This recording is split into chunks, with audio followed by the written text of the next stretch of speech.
Sir Pawan Kalyan గారు, ఈ దరిద్రాన్ని, ఇంత భయంకరమైనటువంటి దృశ్యాలని చూసి ఎంజాయ్ చేయండి.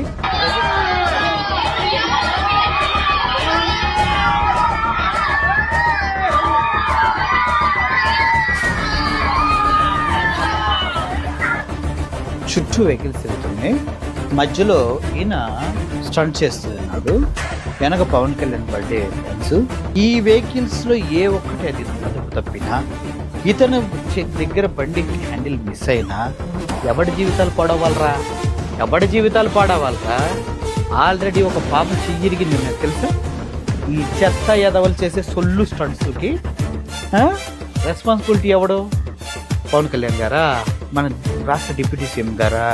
కనీసం 14 ఏళ్ల పాప చనిపోతే ఆ చావుని రాజకీయంగా వాడుకొని అధికారంలోకి రాగానే ఆ మాట మరిచిపోయిన సో కాల్డ్ ఒక అవకాశవాది గురించి ఇంత సీన్ చేస్తున్నారు. మీకు నిజం చెప్పాలంటే, ఈ జెండా ఏదైతే ఉందో, ఈ జెండాకి ఎన్ని జెండా తేడాయి తెలుసా? టీడీపీ జెండా, బీజేపీ జెండా, బీజేపీ జెండా, వామపక్షాలు సిపిఐ సిపిఎంల జెండాలు, మాయావతి గారి జెండా కూడా ఆడాయి. రీసెంట్గా వెళ్ళి తమిళనాడు టీవీకే విజయ్ గారి జెండా కూడా పడుతుంది. జెండాలు అన్నీ కలుపుకోవటంలో సో కాల్డ్ పవన్ కళ్యాణ్ గారికి మాస్టర్ డిగ్రీ ఉంది, ప్రపంచ రికార్డు ఉంది. ఇప్పటి వరకు ఏ పార్టీ కూడా ఇన్ని జెండాలు మొయ్యలేదని కూడా తెలుస్తుంది. ఆ జెండా కూలీలంతా చేస్తున్న మృతకు పని. కూలీ అనే పదం నచ్చదు మళ్ళీ.